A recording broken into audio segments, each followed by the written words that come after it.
Alabado sea Jesucristo y su Santísima Madre. Nos dice el gran San Agustín que ningún pecador en cuanto tal es digno de amor.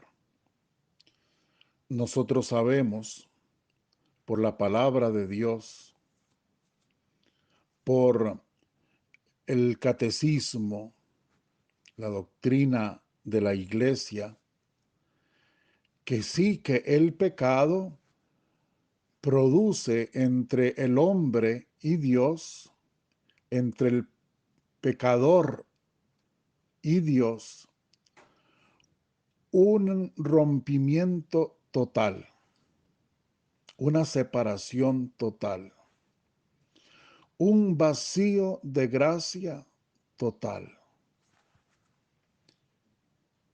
Pero dice San Agustín que ningún pecador en cuanto tal es digno de amor, pero que todo hombre, dice, en cuanto tal como hombre que es, como ser humano, como la criatura primera,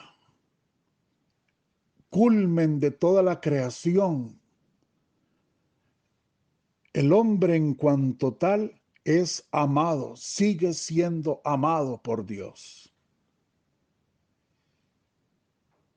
Y de ahí que entendemos, y eso lo dice la palabra, tanto amó Dios al mundo que envió a su propio Hijo para que todo el que crea en Él tenga vida eterna.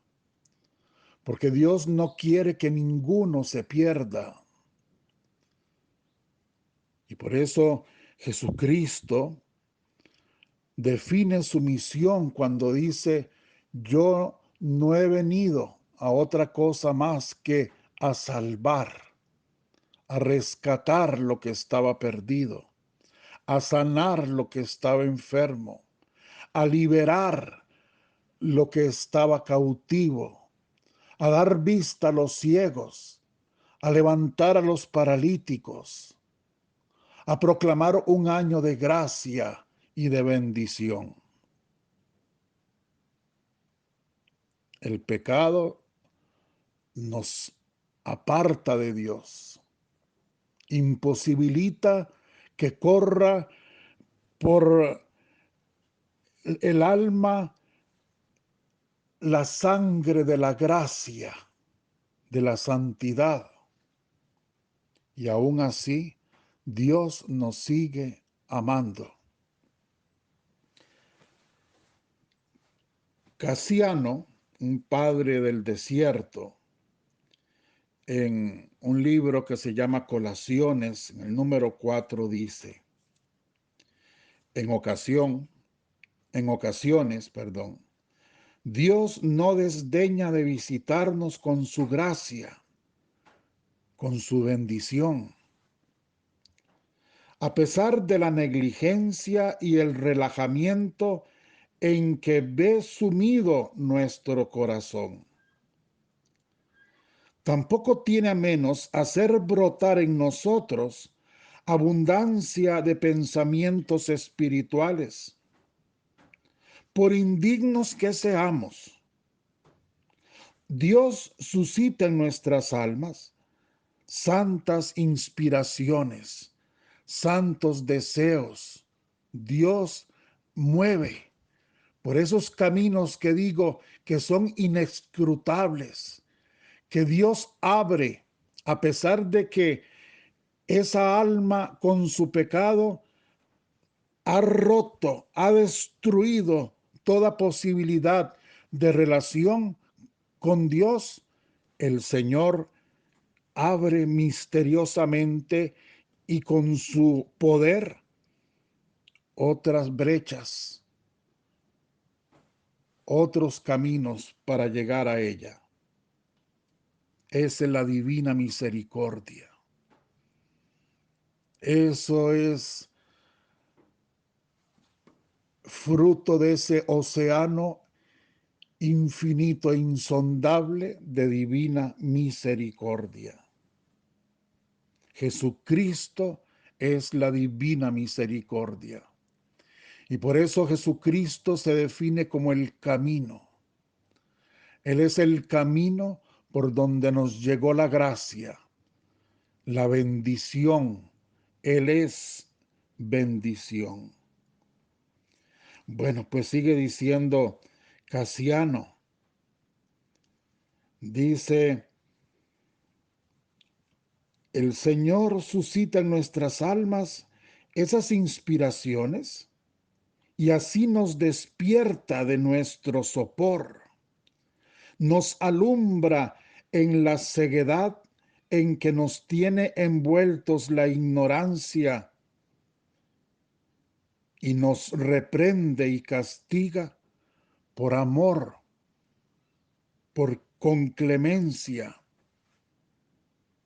Pero hace más, se difunde en nuestros corazones para que, siquiera su toque divino, nos mueva al arrepentimiento y nos haga sacudir la inercia que nos paraliza.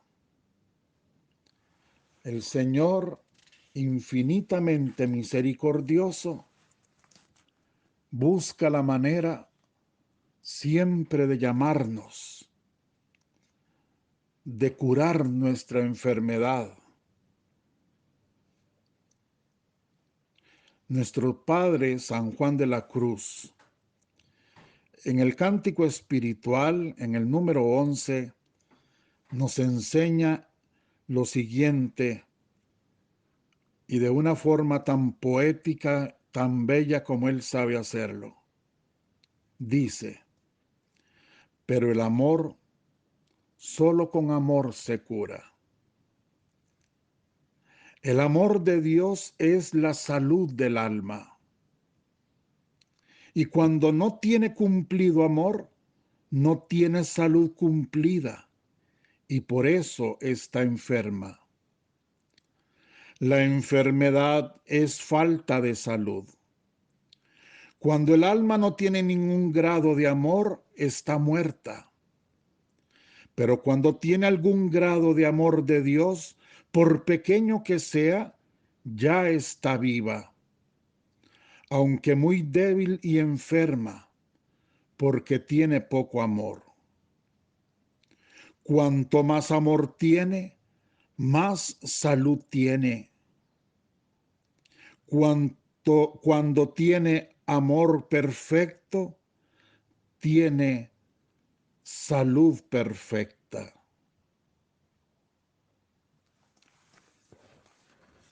Debemos llamar con todas las fuerzas de nuestra voluntad,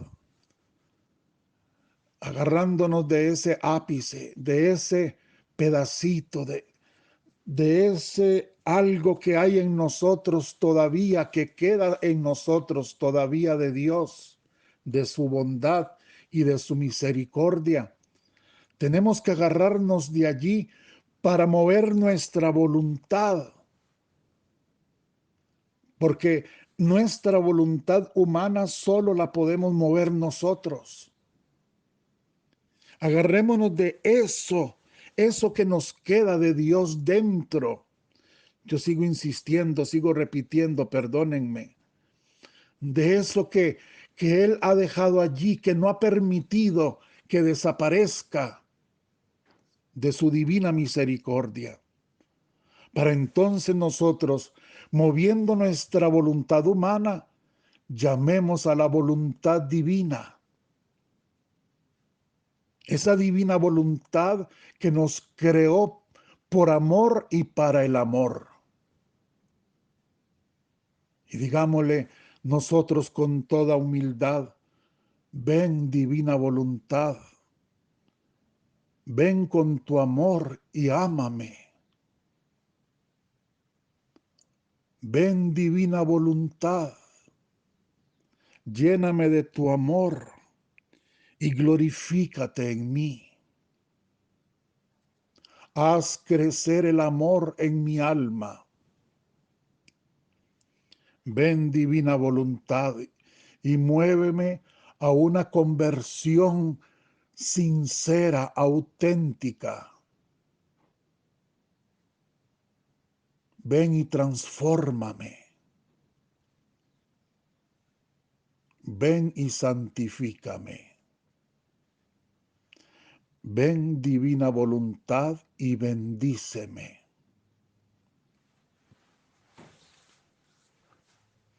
Ustedes todos siempre han recibido bendiciones. Bendiciones desde chiquitos de su mamá. Que Dios lo bendiga. Que va para la escuela, Dios lo acompañe y Dios lo bendiga. Siempre hemos escuchado cómo entre nosotros pedimos que descienda desde el cielo una bendición. Eso que también, por supuesto, lo vimos en las iglesias, los sacerdotes bendiciendo al pueblo cada vez que termina un acto litúrgico, bendiciendo imágenes, bendiciendo agua, sal, aceite, todo lo que son los sacramentales. Todo esto, por supuesto, tiene como fuente, como base, lo que la Biblia, la palabra de Dios, enseña. En la bendición brota de la palabra de Dios, de la Biblia. Ya lo estaba diciendo yo con otras palabras antes. Jesucristo es la bendición del Padre al mundo, a los hombres pecadores que necesitamos de su salvación. Y la Biblia entonces, desde el Antiguo Testamento, ya venía prefigurando con las bendiciones de, de los profetas, de los padres, de todos los sacerdotes del Antiguo Testamento. Todo esto ya Dios en la revelación del Antiguo Testamento bendecía al pueblo, bendecía las cosas que el pueblo necesitaba para acercarse, para caminar a Él. Toda esta enseñanza la encontramos en la Biblia.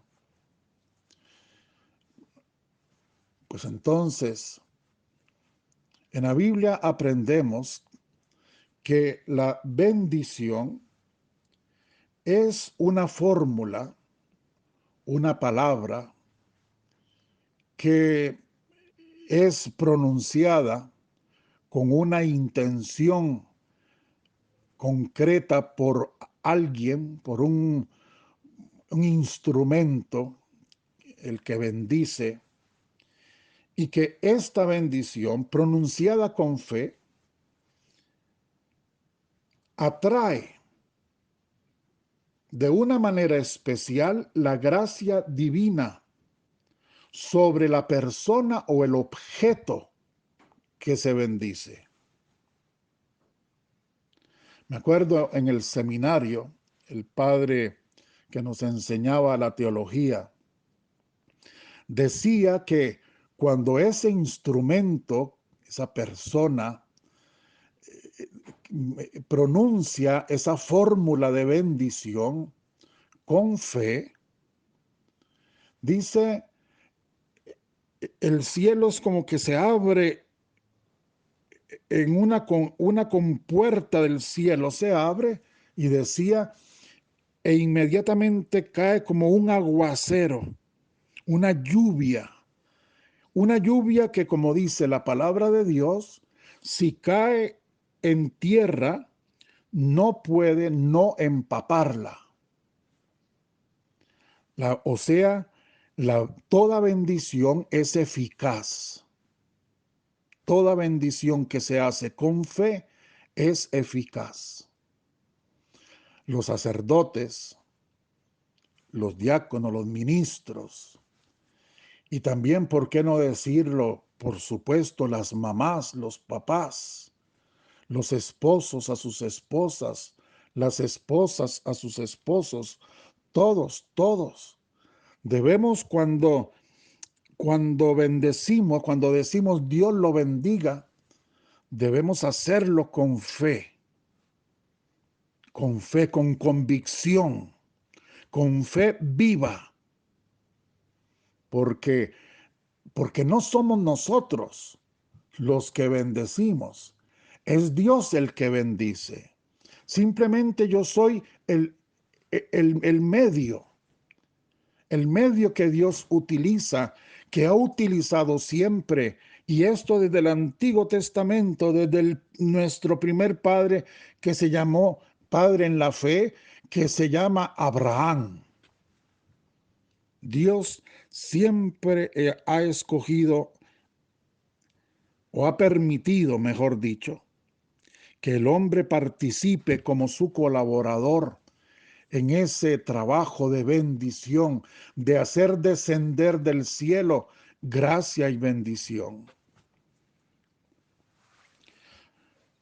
En la palabra de Dios, la bendición es algo tan serio, tan profundo, tan real, que por eso en la iglesia vemos que las bendiciones se realizan dentro de la iglesia a través de fórmulas eh, litúrgicas, prescripciones litúrgicas precisas.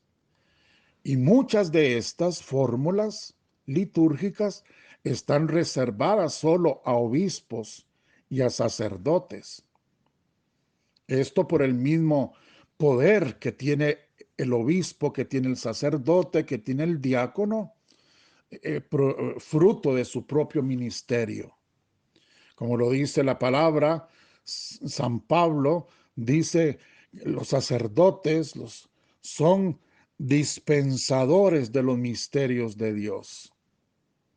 Entonces, por eso, como dispensadores de los misterios de la gracia, de la bendición de Dios, hay bendiciones particulares que están reservadas solo a los sacerdotes, solo a los obispos, a los presbíteros o a los diáconos, nada más.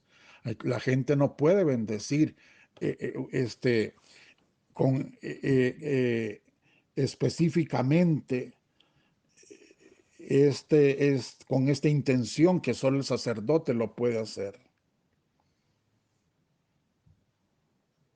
Hay que tener claro también una cosa, y es que todas las bendiciones que se hacen en la Biblia y todas las bendiciones que se hacen, que se realizan en la iglesia hoy en día, todas no solo tienen como propósito hacer que las compuertas del cielo se abran para que caiga esa lluvia de gracia sobre esa persona, sobre esa cosa, sino que esa cosa y esa persona comience a formar parte, por esa bendición, de lo sagrado, de lo que pertenece a Dios. O sea que toda bendición implica una mayor consagración a Dios, una mayor pertenencia a Dios. Dios bendice y Dios acoge, acoge esa persona, la recibe, la acepta una vez más, la envuelve en su misericordia por su divina voluntad, la asume, la eleva. Y por eso esa persona tiene que ser consciente de que si ha sido bendecida, entonces hay algo de ella, hay algo en ella de Dios que antes no había. Algo que la llama, que la invita hacerse uno con Dios, en una sola voluntad. Y aún las cosas que se bendicen, esas cosas que se bendicen, vamos a decir, en esa consagración que se produce, entonces dejan de ser parte del todo para ahora ser parte específicamente, particularmente de lo que pertenece a Dios. No sé si me estoy dando a entender. Voy a explicarlo de esta manera y con todo respeto. Con todo respeto. Yo he sabido que hay hasta sacerdotes que dicen que no es necesario bendecir porque ya todo está bendito. Que para qué bendecir agua porque ya el agua está bendita, ya Dios la bendijo. En sentido amplio, en sentido general, pues sí, es cierto. Dios cuando creó dijo, todo está bien hecho. Ese bien es bien de bendición. Pero la bendición litúrgica, esto que estamos hablando, que estamos enseñando hoy, es otra cosa. Con todo respeto, me perdonan, pero es otra cosa. Claro que hay que bendecir a las personas. Y por eso la Iglesia Católica, Apostólica y Romana, en cada celebración, en cada oración que hace, bendice a sus hijos. Y claro que hay que bendecir agua, claro que hay que bendecir imágenes, claro que hay que bendecir. ¿Cuál es el sentido? Esta agua que yo envaso, que yo pongo, meto en una botella para llevarla para que el sacerdote me la bendiga, esta agua ya no es agua como las otras que están en el mar, que están en los ríos, que están en las cañerías. Ya no es agua de esa, ahora es agua con con un propósito. Agua que está separada de todas las demás para un propósito. El propósito de ser bendecida, de que ella reciba esa gracia especial de Dios y cumpla con una misión. En la oración se dice, Dios bendice y santifica esta agua que los fieles van a utilizar con fe como recuerdo de su bautismo para, para que tú les des a través de esta agua salud en sus enfermedades, liberación y ahuyente de ellos y de sus casas, de los lugares donde viven, toda influencia demoníaca, toda infestación diabólica. Ese es el sentido. Esa es la bendición que reciben. Pues esto que les he explicado, que les he dicho, eh, yo quisiera que los ayude para que mañana, si Dios quiere, entonces reciban una bendición especialísima que Jesús quiere darles a ustedes a través de mi ministerio sacerdotal. Mañana yo voy a hacer una oración de bendición para todos. Y, y ojalá que se preparen para recibirla. Bendición. Esa bendición que proviene de la divina misericordia. Esa bendición que no es otra cosa más que la divina voluntad en su alma, moviéndolo a que usted regrese a ella, a que usted se una a ella en un solo corazón, en una sola alma, una sola voluntad. Nacimos para ser grandes, nacimos para ser bendecidos. El amor quiere sanarnos, el amor quiere transformarnos, el amor de Dios, esa voluntad de Dios que no quiere que sus hijos se pierdan, esa voluntad divina que busca caminos, abre caminos para meterse dentro, para llamarnos, para mover nuestra voluntad humana y que regrese a Él, a su divina voluntad. Todo eso lo vamos a recibir, lo vamos a aceptar, lo vamos a realizar y vamos a producir en nosotros ese volver a Dios, volver a esa voluntad divina a través de la bendición. Si Dios quiere, entonces, mañana nos encontramos y muchísimas gracias por su paciencia. Por supuesto, mañana les daré una bendición especial, pero también en este momento, para este día, que el Señor los bendiga a todos en el nombre del Padre y del Hijo y del Espíritu Santo. Amén.